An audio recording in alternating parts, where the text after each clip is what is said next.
नमस्कार दोस्तों, आज है 19 अप्रैल और लुधियाना के डिप्टी कमिश्नर श्री प्रदीप अग्रवाल ने बहुत सी इंपॉर्टेंट इंफॉर्मेशंस आपके लिए दी है।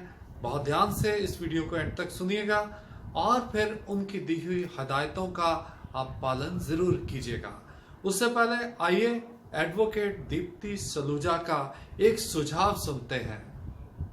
उतारा और डस्टबिन में फेंक दिया, वो फिर वही बात है कि इसके हाथ के जो कीटाणु है वो आपके दूसरे हाथ को लगेंगे। ऐसा मत कीजिए, इसको ऐसे करके ऐसे उतारिए, ये वाला ग्लव्स इसके अंदर जाए और इन दोनों को एक पॉलिथीन में डालकर बांध कर। इसमें कोई शक नहीं कि लुधियाना में प्रशासन के द्वारा, पुलिस के द्वारा और बहुत सी एनजीओ के द्वारा लोगों की मदद की जा रही है, उनको राशन दिया जा रहा है, खाना दिया जा रहा है, लेकिन फिर भी कुछ लोग रह जाते हैं। तो हमें दो परिवारों ने विनती की है जिनको बहुत जरूरत है, तो अगर कोई उनकी मदद कर सके तो उनके नंबर्स साथ हम दे रहे हैं। आइए देखते हैं उनकी तरफ से विनती वाली वीडियोस। हम लोग बिहार से बिलोंग करते हैं और यहाँ पे मजदूरी करते हैं लुधियाना में, जो न्यू जनता नगर गिल मार्केट में पड़ता है। हम लोग को रहते हैं और हम जब से लॉकडाउन हुआ अभी तक जो है ना कोई राशन पानी नहीं मिला है। और एक नंबर है जिस पे हमने कॉल भी किए, तो अभी 6 दिन पहले कॉल किए थे, वो नंबर है 9855473042। इस पे कॉल किए तो 6 दिन से जो है ना यही बता रहे हैं कि जो है ना आपका जब सीरियल बाय जाएगा फिर मिलेगा। अभी तक कोई राहत नहीं मिला, नहीं राशन मिला है। इसीलिए आप लोगों से विनती है कि हम लोग को राशन देने का कृपा करें। 5 आदमी का करवा रहे हैं, खाने पीने के नहीं है, दूध नहीं है बच्चों के लिए। मैं बहुत परेशान हूँ। मैं सरकार से कोई अपील चाहता हूँ, मेरी कोई हेल्प करे। खाने पीने के लिए बहुत परेशानी है, खाना पीना खत्म है। पूरा 1 महीना हो गया, मालिक ने भी कोई मदद नहीं की। कोरोना के योद्धा अमर शहीद एसीपी अनिल कोहली जी, जिन्होंने इस वायरस से लड़ते हुए देश के लिए, देशवासियों के लिए अपनी कीमती जान को न्यौछावर कर दिया, उनके लिए मोगा पुलिस ने एक वीडियो तैयार की है शायद, तो व्हाट्सएप पे घूमती घूमती हमारे पास पहुंची है। उनके प्रति श्रद्धा सुमन अर्पित किए गए हैं। आइए एक नजर करते हैं।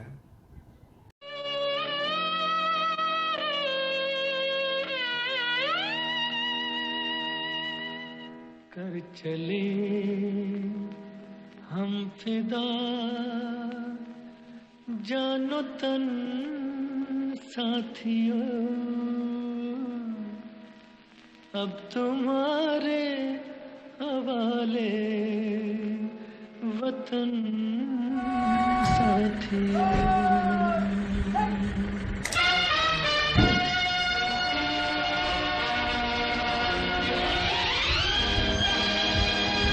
कर चले हम फिदा, जानो तन साथियों, अब तुम्हारे हवाले वतन साथियों।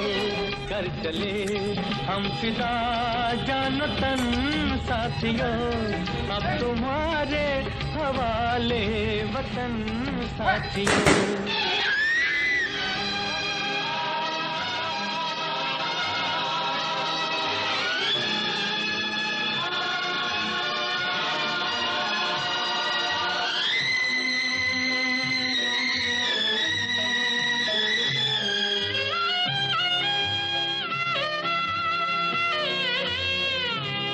सांस थमती। और आखिर में बात करते हैं लुधियाना के डिप्टी कमिश्नर साहब श्री प्रदीप अग्रवाल जी की खास हिदायतें, जो आपके लिए बहुत कीमती है, तो इनको सुनिएगा। ਅੱਜ ਮਿਤੀ 19/4/2020 ਤੱਕ ਜ਼ਿਲ੍ਹਾ ਲੁਧਿਆਣਾ ਵਿੱਚ ਅਸੀਂ 1072 ਸੈਂਪਲ 1072 ਸੈਂਪਲ ਜਿਹੜੇ ਹੈਗੇ ਉਹ ਕਲੈਕਟ ਕੀਤੇ ਨੇ, ਜਿਨ੍ਹਾਂ ਵਿੱਚੋਂ 962 ਸੈਂਪਲਾਂ ਦੀ ਰਿਪੋਰਟ ਸਾਨੂੰ ਹਾਲੇ ਤੱਕ ਪ੍ਰਾਪਤ ਹੋ ਚੁੱਕੀ ਹੈ। 110 ਸੈਂਪਲਾਂ ਦੀ ਰਿਪੋਰਟ ਆਉਣ ਵਾਲੀ ਹਾਲੇ ਬਾਕੀ ਹੈ। ਇਹਦੇ ਵਿੱਚੋਂ 19 ਕੇਸ ਜਿਹੜੇ ਹੈਗੇ ਉਹ ਹਾਲੇ ਤੱਕ ਪੋਜ਼ਿਟਿਵ ਪਾਏ ਗਏ ਨੇ, ਜਿਨ੍ਹਾਂ ਦੇ ਵਿੱਚੋਂ 4 ਕੇਸਿਸ ਜਿਹੜੇ ਹੈਗੇ ਉਹ ਬਾਹਰਲੇ ਡਿਸਟ੍ਰਿਕਟਾਂ ਦੇ ਨੇ ਤੇ 15 ਕੇਸਿਸ ਜਿਹੜੇ ਹੈਗੇ ਉਹ ਜ਼ਿਲ੍ਹਾ ਲੁਧਿਆਣਾ ਨਾਲ ਸੰਬੰਧਿਤ ਨੇ। 943 ਕੇਸ ਜਿਹੜੇ ਹੈਗੇ ਉਹ ਨੈਗੇਟਿਵ ਪਾਏ ਗਏ ਨੇ। ਇੱਕ ਜਿਹੜਾ 19 ਵਿੱਚੋਂ ਇੱਕ ਪੇਸ਼ੈਂਟ ਜਿਹੜੇ ਹੈਗੇ ਉਹ ਕਿਉਰ ਹੋ ਕੇ ਆਪਣੇ ਘਰ ਨੂੰ ਪਰਤ ਚੁੱਕੇ ਨੇ। ਸਾਡੇ ਜਿਹੜੇ 2 ਪੁਆਇੰਟ ਸੀਗੇ ਜਿਹੜੇ ਕਿ ਥੋੜੇ ਜਿਹੇ ਹੌਟਸਪੌਟ ਬਣੇ ਸੀਗੇ, ਅਮਰਪੁਰਾ ਤੇ ਚੌਕੀਮਨ ਦੇ ਨਾਲ ਇੱਕ ਪਿੰਡ ਹੈਗਾ ਗੁੜੇ, ਉਹਨੂੰ ਅਸੀਂ ਕੰਬਾਈਨ ਕੀਤਾ ਹੋਇਆ। ਇਹ ਦੋਨੋਂ ਹੀ ਥਾਵਾਂ ਤੇ ਅਸੀਂ ਬਿਲਕੁਲ ਐਕਸਟੈਂਸਿਵ ਸਕਰੀਨਿੰਗ ਜਿਹੜੀ ਸੀਗੀ ਉਹ ਕਰਾਈ ਸੀਗੀ। 1668 ਘਰਾਂ ਨੂੰ ਹਾਲੇ ਤੱਕ ਅਮਰਪੁਰਾ ਏਰੀਆ ਦੇ ਵਿੱਚ ਵਿਜ਼ਿਟ ਕਰਾਇਆ ਜਾ ਚੁੱਕਿਆ ਹੈ, ਜਿਹਦੇ ਵਿੱਚੋਂ 6574 ਲੋਕਾਂ ਨੂੰ ਸਕਰੀਨ ਕੀਤਾ ਗਿਆ। ਕੇਵਲ 4 ਬੰਦੇ ਇਹੋ ਜਿਹੇ ਪਾਏ ਗਏ ਜਿਨ੍ਹਾਂ ਨੂੰ ਹਲਕੇ ਫੁਲਕੇ ਸਿੰਪਟਮਸ ਜਿਹੜੇ ਸੀਗੇ ਉਹ ਮਿਲੇ ਨੇ। ਉਹਨਾਂ ਦੀ ਟੈਸਟਿੰਗ ਵਗੈਰਾ ਜਿਹੜੀ ਹੈਗੀ ਉਹ ਕਰਾ ਲਈ ਗਈ ਹੈ ਤੇ ਰਿਪੋਰਟ ਜਿਹੜੀ ਆਉਣ ਵਾਲੀ ਬਾਕੀ ਹੈ। ਚੌਕੀਮਾਨ ਤੇ ਗੁੜੇ ਜਿਹੜਾ ਹੈਗਾ ਏਰੀਆ, ਉਹਦੇ ਵਿੱਚੋਂ ਤਕਰੀਬਨ 1506 ਘਰਾਂ ਨੂੰ ਅਸੀਂ ਹਾਲੇ ਤੱਕ ਸਕਰੀਨ ਕਰਾਇਆ ਹੈ, ਜਿਹਦੇ ਵਿੱਚੋਂ ਤਕਰੀਬਨ 7700 ਬੰਦੇ ਹੈਗੇ ਜਿਨ੍ਹਾਂ ਨੂੰ ਕੀ ਸਕਰੀਨ ਕੀਤਾ ਗਿਆ। ਕੋਈ ਵੀ ਬੰਦਾ ਸਿੰਪਟਮ ਵਾਲਾ ਨਹੀਂ ਮਿਲਿਆ ਹੈਗਾ। ਸਿਚੁਏਸ਼ਨ ਜਿਹੜੀ ਹੈਗੀ ਉਹ ਦੋਨੋਂ ਏਰੀਆ ਦੇ ਵਿੱਚ ਠੀਕ ਠਾਕ ਹੈਗੀ, ਕਿਉਂਕਿ ਇਹ ਦੋਨੋਂ ਏਰੀਆ ਦੇ ਵਿੱਚ ਲਾਸਟ ਕੇਸ ਜਿਹੜਾ ਸੀਗਾ ਸਾਨੂੰ ਤਕਰੀਬਨ 10-12 ਦਿਨ ਪਹਿਲਾਂ ਮਿਲਿਆ ਸੀਗਾ। ਇਸ ਤੋਂ ਇਲਾਵਾ ਜਿਵੇਂ ਪ੍ਰਧਾਨ ਮੰਤਰੀ ਜੀ ਵੱਲੋਂ ਘੋਸ਼ਣਾ ਕੀਤੀ ਗਈ ਸੀਗੀ ਤੇ 20 ਤਾਰੀਖ ਤੋਂ ਕੁਝ ਚੀਜ਼ਾਂ ਜਿਹੜੀਆਂ ਹੈਗੀਆਂ ਉਹ ਚਾਲੂ ਕਰਨ ਦੇ ਵਾਸਤੇ ਉਹਨਾਂ ਵੱਲੋਂ ਹੁਕਮ ਹੋਏ ਸੀਗੇ, ਜਿਨ੍ਹਾਂ ਦੇ ਵਾਸਤੇ ਗਵਰਨਮੈਂਟ ਆਫ ਇੰਡੀਆ ਵੱਲੋਂ ਕੁਝ ਹਦਾਇਤਾਂ ਜਿਹੜੀਆਂ ਸੀਗੀਆਂ ਸਟੇਟ ਗਵਰਨਮੈਂਟਾਂ ਨੂੰ ਜਾਰੀ ਕੀਤੀਆਂ ਗਈਆਂ। ਸਟੇਟ ਗਵਰਨਮੈਂਟ ਵੱਲੋਂ ਕੱਲ ਸਾਨੂੰ ਹਦਾਇਤਾਂ ਜਿਹੜੀਆਂ ਸੀਗੀਆਂ ਉਹ ਜਾਰੀ ਕਰ ਦਿੱਤੀਆਂ ਗਈਆਂ ਸਨ। ਸਟੇਟ ਗਵਰਨਮੈਂਟ ਦਾ ਵਿਊ ਅਤੇ ਸਾਡਾ ਵਿਊ ਜਿਹੜਾ ਹੈਗਾ ਉਹ ਇਦਾਂ ਹੀ ਹੈਗਾ ਕਿ ਜਿਸ ਤਰੀਕੇ ਨਾਲ ਪਹਿਲਾਂ ਕਰਫਿਊ ਚੱਲਦਾ ਰਿਹਾ ਹੈ ਜ਼ਿਲ੍ਹਾ ਲੁਧਿਆਣਾ ਦੇ ਵਿੱਚ, ਉੱਦਾਂ ਹੀ ਕਰਫਿਊ ਜਿਹੜਾ ਹੈਗਾ ਉਹ ਇੰਪੋਜ਼ਡ ਰਹੇਗਾ। ਕੋਈ ਵੀ ਲੋਕਾਂ ਨੂੰ ਬਿਨਾਂ ਕਿਸੇ ਮਤਲਬ ਦੇ, ਬਿਨਾਂ ਕਿਸੇ ਪਾਸ ਦੇ ਬਾਹਰ ਮੂਵ ਕਰਨ ਦੀ ਇਜਾਜ਼ਤ ਜਿਹੜੀ ਹੈਗੀ ਉਹ ਨਹੀਂ ਹੋਵੇਗੀ। 144 ਜਿਹੜੀ ਲੱਗੀ ਹੋਈ ਹੈ ਕਰਫਿਊ ਦੀ, ਉਹ ਬਦਸਤੂਰ ਜਾਰੀ ਰਹੇਗੀ 3 ਮਈ ਤੱਕ। Without any mask, without any pass ਕੋਈ ਵੀ ਬੰਦਾ ਜਿਹੜਾ ਹੈਗਾ ਉਹ ਬਾਹਰ ਨਹੀਂ ਨਿਕਲੂਗਾ। ਜਿਹੜੇ ਪਾਸ ਹੈਗੇ ਉਹ ਕੁਝ ਐਕਟੀਵਿਟੀਆਂ ਜਿਹੜੀਆਂ ਸੀਗੀਆਂ ਪਹਿਲਾਂ ਵੀ ਅਸੀਂ ਚਾਲੂ ਕੀਤੀਆਂ ਸੀਗੀਆਂ, ਜਿਵੇਂ ਰਾਸ਼ਨ ਦੀ ਦੁਕਾਨ ਹੋ ਗਈ ਜਾਂ ਸਬਜ਼ੀਆਂ ਹੋ ਗਈ ਜਾਂ ਦੁੱਧ ਵਾਲੇ ਹੋ ਗਏ, ਯਾਨੀ ਐਸੈਂਸ਼ੀਅਲ ਸਰਵਿਸਿਜ਼ ਜਿਹੜੀਆਂ ਸੀਗੀਆਂ ਉਹ ਪਹਿਲਾਂ ਵੀ ਅਸੀਂ ਜਿਹੜੀ ਅਲਾਉ ਕੀਤੀਆਂ ਸੀਗੀਆਂ। ਉਹ ਐਸੈਂਸ਼ੀਅਲ ਸਰਵਿਸਿਜ਼ ਜਿਵੇਂ ਪਹਿਲਾਂ ਚੱਲ ਰਹੀਆਂ ਸਨ ਉਸੇ ਤਰੀਕੇ ਨਾਲ ਬਦਸਤੂਰ ਜਾਰੀ ਰਹਿਣਗੀਆਂ, ਔਰ ਇਹ ਸਰਵਿਸਿਜ਼ ਜਿਹੜੀਆਂ ਹੈਗੀਆਂ ਉਹ ਹੋਮ ਡਿਲੀਵਰੀ ਜਿਵੇਂ ਪਹਿਲਾਂ ਹੁੰਦੀ ਸੀਗੀ ਉਸੇ ਤਰੀਕੇ ਨਾਲ ਹੋਮ ਡਿਲੀਵਰੀ ਦੇ ਰਾਹੀਂ ਹੀ ਇਹ ਸਾਰੀ ਸਰਵਿਸਿਜ਼ ਜਿਹੜੀਆਂ ਹੈਗੀਆਂ ਉਹ ਲੋਕਾਂ ਨੂੰ ਪ੍ਰੋਵਾਈਡ ਕੀਤੀਆਂ ਜਾਣਗੀਆਂ। ਐਸੈਂਸ਼ੀਅਲ ਕੰਮ ਕਿਸੇ ਦਾ ਹੈਗਾ, ਮੈਡੀਕਲ ਕੰਮ ਹੈਗਾ ਜਾਂ ਫਿਰ ਕੋਈ ਹੋਰ ਇੰਪੋਰਟੈਂਟ ਐਕਟੀਵਿਟੀ ਹੈਗੀ, ਕਿਉਂਕਿ ਅਸੀਂ ਵੱਖ-ਵੱਖ ਤਰੀਕੇ ਦੀ ਕਈ ਸਾਰੀ ਕੈਟੇਗਰੀਆਂ ਪਹਿਲਾਂ ਬਣਾਈਆਂ ਸੀਗੀਆਂ, ਉਹਨਾਂ ਦੇ ਵੱਖ-ਵੱਖ ਅਧਿਕਾਰੀਆਂ ਨੂੰ ਅਸੀਂ ਉਸ ਦੇ ਵਾਸਤੇ ਆਥੋਰਾਈਜ਼ ਕੀਤਾ ਸੀਗਾ ਕਿ ਉਹ ਵੱਖ-ਵੱਖ ਤਰੀਕੇ ਦੀ ਪਰਮਿਟਸ ਜਿਹੜੇ ਹੈਗੇ ਜਾਰੀ ਕਰ ਸਕਦੇ ਨੇ। ਉਹ ਬਦਸਤੂਰ ਉਸੇ ਤਰੀਕੇ ਨਾਲ ਜਾਰੀ ਰਹੇਗਾ। ਉਹ ਸਾਰੇ ਆਫੀਸਰ ਜਿਹੜੇ ਕਿ ਹਾਲੇ ਵੀ ਕੰਪੀਟੈਂਟ ਰਵਾਂਗੇ। ਜੇ ਕਿਸੇ ਨੂੰ ਕਿਸੇ ਵੀ ਕੰਮ ਵਾਸਤੇ ਜਿਹੜੇ ਪਰਮਿਟਡ ਕੰਮ ਅਸੀਂ ਕੀਤੇ ਹੋਏ ਨੇ ਉਹਨਾਂ ਦੇ ਵਿੱਚੋਂ ਕਿਸੇ ਨੂੰ ਵੀ ਮੂਵਮੈਂਟ ਕਰਨ ਦੀ ਲੋੜ ਹੈਗੀ ਤਾਂ ਉਹ ਆਪਣਾ ਪਾਸ ਜਾਂ ਉਸ ਡਿਪਾਰਟਮੈਂਟ ਤੋਂ ਜਿਹੜਾ ਮੈਨੂਅਲ ਪਾਸ ਹੈਗਾ ਉਹ ਪਾਸ ਜਿਹੜਾ ਹੈਗਾ ਜੋ ਪੁਰਾਣੇ ਜਾਰੀ ਹੋਏ ਸੀਗੇ ਉਸ ਤਰੀਕੇ ਨਾਲ ਜਾਰੀ ਕਰਵਾ ਸਕਦਾ ਹੈ। ਇਸ ਤੋਂ ਇਲਾਵਾ ਕੁਝ ਚੀਜ਼ਾਂ ਜਿਹੜੀਆਂ ਹੈਗੀਆਂ ਆਉਣ ਵਾਲੇ ਟਾਈਮ 'ਚ ਆਪਾਂ ਸ਼ੁਰੂ ਕਰਨ ਜਾ ਰਹੇ ਹਾਂ, ਜਿਵੇਂ ਕਿ ਇੱਕ ਤਾਂ ਇੰਡਸਟਰੀ ਜਿਹੜੀ ਹੈਗੀ ਉਹਦੀ 20 ਤਾਰੀਖ ਤੋਂ ਖੁੱਲ੍ਹਣ ਦੀ ਜਿਹੜੀ ਆਸ ਸੀਗੀ, ਉਹਦੇ ਵਿੱਚ ਕੁਝ ਰਿਸਟ੍ਰਿਕਟਿਡ ਤਰੀਕੇ ਦੇ ਨਾਲ ਅਸੀਂ ਇੰਡਸਟਰੀ ਨੂੰ ਖੋਲ੍ਹਣ ਜਾ ਰਹੇ ਹਾਂ। ਇਹਦੇ ਵਿੱਚ ਸਭ ਤੋਂ ਪਹਿਲਾਂ ਜਿਹੜੇ ਰੂਰਲ ਏਰੀਆ ਦੇ ਵਿੱਚ ਇੰਡਸਟਰੀਆਂ ਹੈਗੀਆਂ ਤੇ ਫੋਕਲ ਪੁਆਇੰਟ ਜਿਹੜੇ ਡੈਡੀਕੇਟਿਡ ਫੋਕਲ ਪੁਆਇੰਟਸ ਵਗੈਰਾ ਹੈਗੇ, ਉੱਥੇ ਜਿਹੜੀਆਂ ਇੰਡਸਟਰੀਆਂ ਹੈਗੀਆਂ ਉਹਨਾਂ ਨੂੰ ਹੀ ਸਿਰਫ ਪਰਮਿਸ਼ਨ ਦਿੱਤੀ ਜਾਵੇਗੀ। ਉਹਦੇ ਵਾਸਤੇ GMDIC ਦੇ ਕੋਲ ਇੰਡਸਟਰੀਆਂ ਜਿਹੜੀਆਂ ਹੈਗੀਆਂ ਐਪਲੀਕੇਸ਼ਨ ਪਾ ਸਕਦੀਆਂ ਹਨ। ਇੰਡਸਟਰੀ ਨੇ 2 ਚੀਜ਼ਾਂ ਜਿਹੜੀਆਂ ਹੈਗੀਆਂ ਬਹੁਤ ਜ਼ਿਆਦਾ ਇੰਪੋਰਟੈਂਟ ਜਿਹੜੀ ਹੈਗੀ, ਜੋ ਕਿ ਮੈਂਡੇਟਰੀ ਕੰਡੀਸ਼ਨਸ ਹੈਗੀਆਂ ਉਹਨਾਂ ਨੂੰ ਫੁਲਫਿਲ ਕਰਨਾ ਹੋਵੇਗਾ। ਇੱਕ ਤਾਂ ਉਹਨਾਂ ਨੇ ਜੇ ਪੋਸੀਬਲ ਹੋਵੇ ਤਾਂ ਇੰਡਸਟਰੀਅਲ ਲੇਬਰ ਜਿਹੜੀ ਹੈਗੀ ਉਸ ਨੂੰ ਆਪਣੀ ਫੈਕਟਰੀ ਦੇ ਅੰਦਰ ਹੀ ਕੁਆਰੰਟਾਈਨ ਕਰਨ ਦੀ ਕੋਸ਼ਿਸ਼ ਕਰਨੀ ਹੈ ਕਿ 100% ਬੰਦੇ ਜਿਹੜੇ ਉਹਨਾਂ ਦੇ ਜਿਹੜੇ ਹੈਗੇ ਉਹਨਾਂ ਨੇ ਆਪਣੀ ਇੰਡਸਟਰੀ ਦੇ ਵਿੱਚ ਹੀ ਰੱਖਣਾ ਹੈ। ਖਾਣਾ ਪੀਣਾ ਜਿਹੜਾ ਹੈਗਾ ਸਾਰਾ ਪ੍ਰੋਵਾਈਡ ਕਰਾਉਣਾ ਹੈ, ਜਿਸ ਤੋਂ ਕਿ ਉਹਨਾਂ ਦੀ ਮੂਵਮੈਂਟ ਜਿਹੜੀ ਹੈਗੀ ਉਹ ਨਾ ਹੋਵੇ। ਜੇ ਉਹ ਟੈਕਨੀਕਲੀ ਉਹਨਾਂ ਦੇ ਵਾਸਤੇ ਪੋਸੀਬਲ ਨਹੀਂ ਹੈਗਾ, in that case transportation facility ਜਿਹੜੀ ਹੈਗੀ ਉਹ ਇੰਡਸਟਰੀ ਨੇ ਆਪਣੀ ਲੇਬਰ ਨੂੰ ਪ੍ਰੋਵਾਈਡ ਕਰਨੀ ਹੋਵੇਗੀ। ਕੋਈ ਵੀ ਇੰਡਸਟਰੀਅਲ ਲੇਬਰ ਜਿਹੜੀ ਹੈਗੀ ਉਹ ਆਪਣੇ ਤੌਰ ਤੇ ਆਪਣੇ ਆਪ ਇੰਡਸਟਰੀਆਂ ਦੇ ਵਿੱਚ ਮੂਵ ਨਹੀਂ ਕਰੇਗੀ। ਉਸ ਦੇ ਵਾਸਤੇ ਅਸੀਂ ਕਿਸੇ ਵੀ ਤਰ੍ਹਾਂ ਦੀ ਪਰਮਿਸ਼ਨ ਜਿਹੜੀ ਹੈਗੀ ਉਹ ਨਹੀਂ ਦੇਵਾਂਗੇ। ਇੰਡਸਟਰੀਅਲ ਹਾਊਸ ਨੇ ਆਪਣੀ ਲੇਬਰ ਨੂੰ ਜਾਂ ਤਾਂ ਆਪਣੀ ਫੈਕਟਰੀਆਂ ਦੇ ਅੰਦਰ ਰੱਖਣਾ ਹੋਵੇਗਾ ਔਰ ਜਾਂ ਫਿਰ ਉਹਨਾਂ ਨੂੰ ਟਰਾਂਸਪੋਰਟੇਸ਼ਨ ਫੈਸਿਲਿਟੀ ਜਿਹੜੀ ਹੈਗੀ ਉਹ ਪ੍ਰੋਵਾਈਡ ਕਰਨੀ ਪਵੇਗੀ। ਔਰ ਇਹ ਟਰਾਂਸਪੋਰਟੇਸ਼ਨ ਫੈਸਿਲਿਟੀ ਵੀ ਜਿਹੜੀ ਹੈਗੀ ਉਹਦੇ ਵਿੱਚ ਵੀ ਸੋਸ਼ਲ ਡਿਸਟੈਂਸਿੰਗ ਜਿਹੜੀ ਹੈਗੀ ਉਹ ਇਨਸ਼ੋਰ ਕਰਨੀ ਪਵੇਗੀ। ਯਾਨੀ ਕਿ ਜੇ ਉਹ ਕੋਈ ਬੱਸ ਅਰੇਂਜ ਕਰਦੇ ਨੇ, ਜੇ 50 ਸੀਟਰ ਬੱਸ ਹੈਗੀ ਤਾਂ ਉਹਦੇ ਵਿੱਚ ਸਿਰਫ 25 ਲੇਬਰ ਨੂੰ ਹੀ 25 ਲੇਬਰ ਨੂੰ ਯਾਨੀ 50% ਲੇਬਰ ਨੂੰ ਹੀ ਉਹ ਉਸ ਗੱਡੀ ਦੇ ਵਿੱਚ ਮੂਵ ਕਰਾ ਸਕਦੇ ਨੇ। ਜੇ ਉਹ ਇਸ ਤਰ੍ਹਾਂ ਦੀ ਕੰਡੀਸ਼ਨਸ ਨੂੰ ਫੁਲਫਿਲ ਕਰਾਂਗੇ ਤਾਂ ਹੀ GMDIC ਵੱਲੋਂ ਸਾਰੀ ਚੀਜ਼ਾਂ ਨੂੰ ਚੈੱਕ ਕਰਨ ਤੋਂ ਬਾਅਦ ਹੀ ਪਰਮਿਸ਼ਨ ਜਿਹੜੀ ਹੈਗੀ ਉਹ ਜਾਰੀ ਕੀਤੀ ਜਾਵੇਗੀ। ਇਹ ਪਰਮਿਸ਼ਨ ਵੀ ਜਿਹੜੀ ਜਾਰੀ ਹੋਵੇਗੀ ਉਹਦੇ ਵਿੱਚ ਵੀ ਉਹਨਾਂ ਨੇ ਬਹੁਤ ਸਾਰੇ SOPs ਜਿਹੜੇ ਹੈਗੇ ਉਹਨਾਂ ਨੂੰ ਫੁਲਫਿਲ ਕਰਨਾ ਹੋਵੇਗਾ, ਜਿਵੇਂ ਕਿ ਸਾਰੇ ਕੇ ਸਾਰੇ ਜਿੰਨੇ ਵੀ ਉਹਨਾਂ ਦੀ ਲੇਬਰ ਹੈਗੀ ਉਹਨਾਂ ਨੂੰ ਬਾਕਾਇਦਾ ਡੇਲੀ ਬੇਸਿਸ ਤੇ ਹੈਲਥ ਚੈੱਕਅਪ ਕਰਨਾ, ਉਹਨਾਂ ਦਾ ਹੈਲਥ ਰਿਕਾਰਡ ਜਿਹੜਾ ਹੈਗਾ ਉਹ ਵੀ ਰੱਖਣਾ ਹੋਵੇਗਾ। ਸਾਰੀ ਦੀ ਸਾਰੀ ਇੰਡਸਟਰੀਅਲ ਲੇਬਰ ਜਿਹੜੀ ਹੈਗੀ ਉਹਨਾਂ ਨੂੰ ਮਾਸਕ ਵਗੈਰਾ ਪ੍ਰੋਵਾਈਡ ਕਰਨੇ ਪਵਾਂਗੇ। Proper sanitation facilities, sanitisers, hand washing facility ਜਿਹੜੀ ਹੈਗੀ ਉਹ ਪ੍ਰੋਵਾਈਡ ਕਰਨੀ ਪਵੇਗੀ। ਸੋਸ਼ਲ ਡਿਸਟੈਂਸਿੰਗ ਜਿਹੜੀ ਹੈਗੀ ਉਹ ਮੇਨਟੇਨ ਕਰਨੀ ਪਵੇਗੀ। ਇਹ ਸਾਰੀ ਇੰਡਸਟਰੀਆਂ ਜਿਨ੍ਹਾਂ ਨੂੰ ਵੀ ਪਰਮਿਸ਼ਨ ਦਿੱਤੀ ਜਾਵੇਗੀ ਉਹਨਾਂ ਦੀ ਬਾਕਾਇਦਾ ਚੈਕਿੰਗ ਵੀ ਜਿਹੜੀ ਹੈਗੀ ਕਰਵਾਈ ਜਾਵੇਗੀ, ਔਰ ਜੇ ਕੋਈ ਵੀ ਇੰਡਸਟਰੀ ਸਾਡੇ ਕਿਸੇ ਵੀ ਨੋਰਮ ਨੂੰ ਫੋਲੋ ਨਹੀਂ ਕਰਦੀ ਪਾਈ ਜਾਂਦੀ ਹੈ ਕਿ ਗਲਤ ਕਰ ਰਹੀ ਹੈਗੀ ਤਾਂ ਉਸ ਦੀ ਪਰਮਿਸ਼ਨ ਵੀ ਵਿਡਰੋ ਕੀਤੀ ਜਾ ਸਕਦੀ ਹੈ ਤੇ ਅੱਗੇ ਕਾਰਵਾਈ ਵੀ ਜਿਹੜੀ ਹੈਗੀ ਉਹ ਕੀਤੀ ਜਾ ਸਕਦੀ ਹੈ। ਤਾਂ ਇਸ ਕਰਕੇ ਮੇਰੀ ਸਾਰੇ ਇੰਡਸਟਰੀ ਵਾਲਿਆਂ ਨੂੰ, ਸਪੈਸ਼ਲੀ ਜੋ ਵੀ ਇਸ ਚੀਜ਼ ਦੇ ਵਿੱਚ ਪਰਮਿਸ਼ਨ ਲੈਣਾ ਚਾਹੁੰਦੇ ਨੇ, ਉਹਨਾਂ ਨੂੰ ਬੇਨਤੀ ਹੈਗੀ ਕਿ ਜੋ ਗਵਰਨਮੈਂਟ ਵੱਲੋਂ ਗਾਈਡਲਾਈਨਸ ਜਾਂ ਇੰਸਟਰਕਸ਼ਨਸ ਦਿੱਤੀਆਂ ਜਾਂਦੀਆਂ ਹਨ ਉਹਨਾਂ ਨੂੰ ਫੁੱਲਫਿਲ ਕਰਦੇ ਹੋਏ ਹੀ ਪਰਮਿਸ਼ਨ ਲਈ ਜਾਵੇ ਔਰ ਉਹ ਕੰਡੀਸ਼ਨਾਂ ਨੂੰ ਫੁੱਲਫਿਲ ਵੀ ਕੀਤਾ ਜਾਵੇ। ਕੋਈ ਵੀ ਇੰਡਸਟਰੀ ਕੰਡੀਸ਼ਨਾਂ ਦੀ ਵਾਇਓਲੇਸ਼ਨ ਬਾਅਦ ਦੇ ਵਿੱਚ ਨਾ ਕਰੇ। ਇਸ ਤੋਂ ਇਲਾਵਾ ਕੁਝ ਕੰਸਟਰਕਸ਼ਨ ਪ੍ਰੋਜੈਕਟਸ ਜਿਹੜੇ ਹੈਗੇ, ਜਿਵੇਂ ਕਿ ਨੈਸ਼ਨਲ ਹਾਈਵੇ ਦੀ ਸੜਕਾਂ ਵਗੈਰਾ ਬਣ ਰਹੀਆਂ ਹਨ ਜਾਂ ਕੋਈ ਇਰੀਗੇਸ਼ਨ ਦਾ ਪ੍ਰੋਜੈਕਟ ਹੈਗਾ, ਫਲੱਡ ਪ੍ਰੋਟੈਕਸ਼ਨ ਦੇ ਵਰਕ ਹੈਗੇ, ਇਸ ਤਰ੍ਹਾਂ ਦੇ ਜਿਹੜੇ ਕੰਮ ਹੈਗੇ ਉਹਨਾਂ ਨੂੰ ਵੀ ਅਸੀਂ ਔਨ ਐਪਲੀਕੇਸ਼ਨ, ਇਨਫੈਕਟ ਪਹਿਲੀ ਵਾਲੀ ਵੀ ਇੰਡਸਟਰੀ ਵਾਲੇ 'ਚ ਵੀ ਮੈਂ ਕਲੈਰੀਫਾਈ ਕਰਨਾ ਚਾਹਾਂਗਾ ਕਿ ਕਿਸੇ ਨੂੰ ਵੀ ਕੋਈ ਵੀ ਕਿਸੇ ਵੀ ਤਰ੍ਹਾਂ ਦੀ ਬਲੈਂਕੇਟ ਅਪਰੂਵਲ ਅਸੀਂ ਓਪਨ ਕਰਨ ਵਾਸਤੇ ਨਹੀਂ ਦਿੱਤੀ ਹੈ। ਜੋ ਵੀ ਅਸੀਂ ਚੀਜ਼ਾਂ ਅਲਾਉ ਕਰਾਂਗੇ ਉਹ ਪਰਮਿਸ਼ਨ ਦੇ ਬੇਸਿਸ ਤੇ ਕਰਾਂਗੇ, ਪਰਮਿਟ ਦੇ ਬੇਸਿਸ ਤੇ ਕਰਾਂਗੇ। ਡਿਫਰੈਂਟ ਕੰਮਾਂ ਦੇ ਵਾਸਤੇ ਅਸੀਂ ਡਿਫਰੈਂਟ ਅਥਾਰਟੀਜ਼ ਨੂੰ ਆਥੋਰਾਈਜ਼ ਕੀਤਾ ਹੈ। ਇੰਡਸਟਰੀ ਦੇ ਵਾਸਤੇ ਜਿਵੇਂ ਆਪਾਂ GMDIC ਨੂੰ ਆਥੋਰਾਈਜ਼ ਕੀਤਾ ਹੈਗਾ, ਐਗਰੀਕਲਚਰ ਦੇ ਕੰਮਾਂ ਦੇ ਵਾਸਤੇ ਅਸੀਂ ਚੀਫ ਐਗਰੀਕਲਚਰ ਆਫੀਸਰ ਨੂੰ ਆਥੋਰਾਈਜ਼ ਕੀਤਾ ਹੈਗਾ। ਐਨੀਮਲ ਹਸਬੈਂਡਰੀ ਨਾਲ ਰਿਲੇਟਡ ਜਿਹੜੀਆਂ ਚੀਜ਼ਾਂ ਹੁੰਦੀਆਂ ਉਹਦੇ ਵਾਸਤੇ ਅਸੀਂ ਡਿਪਟੀ ਡਾਇਰੈਕਟਰ ਐਨੀਮਲ ਹਸਬੈਂਡਰੀ ਨੂੰ ਆਥੋਰਾਈਜ਼ ਕੀਤਾ ਹੈਗਾ। ਤਾਂ ਹਰ ਇੱਕ ਚੀਜ਼ ਦੇ ਵਾਸਤੇ ਅਸੀਂ ਇੱਕ ਕੰਪੀਟੈਂਟ ਅਥਾਰਟੀ ਨੂੰ ਆਥੋਰਾਈਜ਼ ਕੀਤਾ ਹੋਇਆ ਹੈ। ਹਰ ਇੱਕ ਬੰਦੇ ਨੂੰ ਬੇਨਤੀ ਇਹੀ ਹੈਗੀ ਕਿ ਜਦ ਵੀ ਕੋਈ ਵੀ ਚੀਜ਼ ਉਹਨਾਂ ਨੇ ਚਾਲੂ ਕਰਨੀ ਹੈ ਜਿਹੜੀ ਕਿ ਪਰਮਿਟਡ ਲਿਸਟ ਦੇ ਵਿੱਚ ਆ ਰਹੀ ਹੈ ਤਾਂ ਉਸ ਅਥਾਰਟੀ ਤੋਂ ਉਹਨਾਂ ਨੇ ਪਰਮਿਸ਼ਨ ਲੈਣੀ ਹੈ, ਪਰਮਿਟ ਲੈਣਾ ਹੈ। ਬਿਨਾਂ ਪਰਮਿਟ ਦੇ ਬਲੈਂਕੇਟ ਅਪਰੂਵਲ ਕਿਸੇ ਵੀ ਚੀਜ਼ ਦੇ ਵਾਸਤੇ ਨਹੀਂ ਹੈਗਾ। ਤਾਂ ਇਸ ਕਰਕੇ ਸਾਰੇ ਲੋਕ ਇਹਨਾਂ ਹਦਾਇਤਾਂ ਦੀ ਪਾਲਣਾ ਕਰਨ ਔਰ ਕੋਈ ਵੀ ਕਿਸੇ ਵੀ ਤਰ੍ਹਾਂ ਦੀ ਪ੍ਰੋਬਲਮ ਦੇ ਵਿੱਚ ਨਾ ਫਸਣ। ਜਿਹੜੀ ਅਥਾਰਟੀ ਹੈਗੀ ਉਹ ਅਥਾਰਟੀ ਉਸ ਇੰਸਟੀਟਿਊਸ਼ਨ ਨੂੰ ਖੋਲ੍ਹਣ ਦੇ ਵਾਸਤੇ ਤੇ ਜੋ ਵੀ ਬੰਦੇ ਉੱਤੇ ਕੰਮ ਕਰਦੇ ਨੇ ਉਹਨਾਂ ਦੇ ਵਾਸਤੇ ਵੀ ਪਰਮਿਸ਼ਨ ਪਾਸਿਸ ਵਗੈਰਾ ਜਿਹੜੇ ਹੈਗੇ ਉਹ ਜਾਰੀ ਕਰੇਗੀ।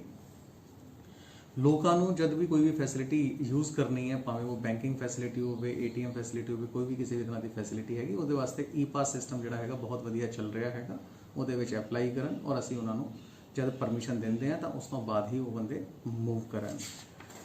ਕੰਸਟਰਕਸ਼ਨ ਦਾ ਜਿਹੜਾ ਮੈਂ ਦੱਸ ਰਿਹਾ ਸੀਗਾ ਕਿ ਕੰਸਟਰਕਸ਼ਨ, ਨੈਸ਼ਨਲ ਹਾਈਵੇ, ਸੜਕਾਂ ਜਾਂ ਇਹੋ ਜਿਹੇ ਪ੍ਰੋਜੈਕਟਾਂ ਦੀ ਹੀ ਅਸੀਂ ਪਰਮਿਸ਼ਨ ਜਿਹੜੀ ਹੈਗੀ ਉਹ ਜਾਰੀ ਕਰਾਂਗੇ ਜਿਹੜੀ ਕਿ ਇਨ ਸੀਟੂ ਲੇਬਰ ਦੀ ਅਰੇਂਜਮੈਂਟ ਕਰਨ, ਲੇਬਰ ਮੈਨੇਜਮੈਂਟ ਜਿਹੜੀ ਹੈਗੀ ਉਹ ਕਰਨ ਦੇ ਵਿੱਚ ਸક્ષਮ ਹੋਣਗੇ। ਕਹਿਣ ਦਾ ਭਾਵ ਹੋਇਆ ਕਿ ਜੇ ਉਹ ਕੰਸਟਰਕਸ਼ਨ ਸਾਈਟ ਦੇ ਉੱਤੇ ਹੀ ਆਪਣੀ ਜਿਹੜੀ ਲੇਬਰ ਕੰਮ ਕਰ ਰਹੀ ਹੈ ਉਹਨਾਂ ਨੂੰ ਪ੍ਰੋਪਰ ਕੁਆਰੰਟਾਈਨ ਕਰਕੇ ਰੱਖਾਂਗੇ, ਸੋਸ਼ਲ ਡਿਸਟੈਂਸਿੰਗ ਮੇਨਟੇਨ ਕਰਾਂਗੇ, ਤਾਂ ਹੀ ਅਸੀਂ ਇਸ ਤਰ੍ਹਾਂ ਦੇ ਪ੍ਰੋਜੈਕਟਾਂ ਨੂੰ ਅਪਰੂਵਲ ਦੇਵਾਂਗੇ। ਉਹਦੇ ਵਾਸਤੇ ਵੀ ਅਸੀਂ ਜੋ ਵੀ ਐਪਲੀਕੇਸ਼ਨਸ ਆ ਰਹੀਆਂ ਨੇ ਉਹਨਾਂ ਨੂੰ ਬਾਕਾਇਦਾ ਇੱਕ ਕਮੇਟੀ ਕਨਸਟੀਟਿਊਟ ਕਰ ਰਹੇ ਹਾਂ ਜਿਹੜੀ ਕਿ ਸਾਈਟ ਨੂੰ ਵਿਜ਼ਿਟ ਕਰੂਗੀ, ਚੈੱਕ ਕਰੂਗੀ ਕਿ ਪ੍ਰੋਪਰ ਉਹਨਾਂ ਵੱਲੋਂ ਡਾਇਰੈਕਸ਼ਨਸ ਜਿਹੜੀਆਂ ਹੈਗੀਆਂ ਉਹਨਾਂ ਨੂੰ ਫੋਲੋ ਕੀਤਾ ਜਾ ਰਿਹਾ ਹੈ, ਕਰ ਸਕਦੇ ਹੈ ਜਾਂ ਨਹੀਂ ਕਰ ਸਕਦੇ। ਜੇ ਉਹ ਨਹੀਂ ਕਰ ਪਾਵਾਂਗੇ ਤਾਂ ਅਸੀਂ ਉਹਨਾਂ ਦੀ ਪਰਮਿਸ਼ਨ ਜਿਹੜੀ ਹੈਗੀ ਉਹ ਨਹੀਂ ਦੇਵਾਂਗੇ। ਸਿਮਿਲਰਲੀ ਕੁਝ ਹੋਰ ਚੀਜ਼ਾਂ ਹੈਗੀਆਂ ਜਿਨ੍ਹਾਂ ਨੂੰ ਅਸੀਂ ਸਲੋਲੀ ਅਲਾਉ ਕਰਾਂਗੇ। ਪ੍ਰੋਸੀਜਰਸ, ਗਾਈਡਲਾਈਨਸ ਜਿਹੜੀਆਂ ਹੈਗੀਆਂ ਅਸੀਂ ਬਣਾ ਰਹੇ ਹਾਂ ਔਰ ਜਿਵੇਂ ਉਹਨਾਂ ਦੀ ਗਾਈਡਲਾਈਨਸ ਬਣਦੀਆਂ ਜਾਵਾਂਗੀ ਅਸੀਂ ਉਸ ਮੁਤਾਬਿਕ ਉਹਨਾਂ ਦੀ ਐਪਲੀਕੇਸ਼ਨਾਂ ਨੂੰ ਪ੍ਰੋਸੈਸ ਕਰਾਂਗੇ। ਬਟ ਮੇਰੀ ਸਾਰੇ ਲੁਧਿਆਣਵੀਆਂ ਨੂੰ ਬੇਨਤੀ ਹੈਗੀ ਕਿ ਕਾਈਂਡਲੀ ਇਹ ਗਾਈਡਲਾਈਨਸ ਜਿਹੜੀਆਂ ਹੈਗੀਆਂ ਇਹਨਾਂ ਦੀ ਇਨ-ਬਿਨ ਪਾਲਣਾ ਕਰਨ। ਕੋਈ ਵੀ ਬੰਦਾ ਬਿਨਾਂ ਕਿਸੇ ਪਰਮਿਟ ਦੇ, ਬਿਨਾਂ ਕਿਸੇ ਅਪਰੂਵਲ ਦੇ ਬਾਹਰ ਨਾ ਨਿਕਲੇ, ਨਾ ਕੋਈ ਆਪਣੀ ਦੁਕਾਨ ਖੋਲੇ, ਨਾ ਕੋਈ ਆਪਣਾ ਇੰਸਟੀਟਿਊਸ਼ਨ ਨੂੰ ਕਿਸੇ ਨੂੰ ਖੋਲੇ। ਕਿਸੇ ਨੂੰ ਵੀ ਅਸੀਂ ਕੋਈ ਵੀ ਬਲੈਂਕੇਟ ਅਪਰੂਵਲ ਜਿਹੜੀ ਹੈਗੀ ਉਹ ਨਹੀਂ ਦੇ ਰਹੇ। ਹਰ ਇੱਕ ਬੰਦੇ ਨੂੰ ਆਪਣੀ ਚੀਜ਼ਾਂ ਦੇ ਵਾਸਤੇ ਐਪਲੀਕੇਸ਼ਨ ਪਾ ਕੇ ਪਰਮਿਟ ਜਿਹੜਾ ਹੈਗਾ ਉਹ ਲੈਣਾ ਪਵੇਗਾ। ਈਵਨ ਗਵਰਨਮੈਂਟ ਆਫਿਸਿਸ ਵਗੈਰਾ ਵੀ ਜਿਹੜੇ ਹੈਗੇ, ਫੋਰ ਐਗਜ਼ਾਮਪਲ ਸੈਂਟਰਲ ਗਵਰਨਮੈਂਟ ਦੇ ਵੀ ਜਿਹੜੇ ਆਫਿਸਿਸ ਹੈਗੇ ਉਹ ਸਾਨੂੰ ਐਪਲੀਕੇਸ਼ਨਸ ਭੇਜ ਰਹੇ ਨੇ ਜਿਨ੍ਹਾਂ ਨੂੰ ਅਸੀਂ ਅਲਾਉ ਕਰ ਰਹੇ ਹਾਂ ਡਿਪੈਂਡਿੰਗ ਅਪੋਨ ਕਿ ਉਹ ਕਿੰਨੀ ਇੰਪੋਰਟੈਂਟ ਸਰਵਿਸ ਹੈਗੀ, ਕਿੰਨਾ ਇੰਪੋਰਟੈਂਟ ਆਫਿਸ ਹੈਗਾ, ਕਿੰਨੀ ਉੱਥੇ ਪਬਲਿਕ ਡੀਲਿੰਗ ਹੁੰਦੀ ਹੈ, ਕਿੰਨਾ ਇੱਕ ਸਟਾਫ ਉੱਥੇ ਲੋੜੀਂਦਾ ਹੈਗਾ। ਉਹ ਸਾਰੀ ਚੀਜ਼ਾਂ ਦੇਖਣ ਤੋਂ ਬਾਅਦ ਹੀ ਅਸੀਂ ਉਹਨਾਂ ਆਫਿਸਾਂ ਨੂੰ ਅਲਾਉ ਕਰ ਰਹੇ ਹਾਂ ਕਿ ਉਹ ਆਫਿਸਿਸ ਜਿਹੜੇ ਹੈਗੇ ਆਪਣੇ ਖੋਲ੍ਹ ਸਕਦੇ ਨੇ। ਤਾਂ ਇਸ ਕਰਕੇ ਹਰ ਇੱਕ ਇੰਸਟੀਟਿਊਸ਼ਨ ਨੂੰ ਜਾਂ ਜੋ ਵੀ ਆਰਡਰ ਪੜ੍ਹ ਰਹੇ ਨੇ ਉਹਨਾਂ ਨੂੰ ਚੰਗੀ ਤਰ੍ਹਾਂ ਪੜ੍ਹ ਲੈਣ। ਅਸੀਂ ਬਿਲਕੁਲ ਬਾਕਾਇਦਾ ਮੈਂਸ਼ਨ ਕੀਤਾ ਹੋਇਆ ਹੈ ਕਿ ਇਹਨਾਂ ਚੀਜ਼ਾਂ ਦੇ ਵਾਸਤੇ ਤੁਹਾਨੂੰ ਪਰਮਿਸ਼ਨ ਦੀ ਲੋੜ ਹੈਗੀ। ਵਿਦ ਪਰਮਿਸ਼ਨ ਅਸੀਂ ਕਈ ਥਾਵਾਂ ਤੇ ਬਿਲਕੁਲ ਬਾਕਾਇਦਾ ਲਿਖਿਆ ਹੋਇਆ ਹੈ। ਵਿਦਆਊਟ ਪਰਮਿਸ਼ਨ ਉਹ ਚੀਜ਼ਾਂ ਜਿਹੜੀਆਂ ਹੈਗੀਆਂ ਅਲਾਉਡ ਨਹੀਂ ਹੋਣਗੀਆਂ। ਤਾਂ ਇਸ ਤੋਂ ਇਲਾਵਾ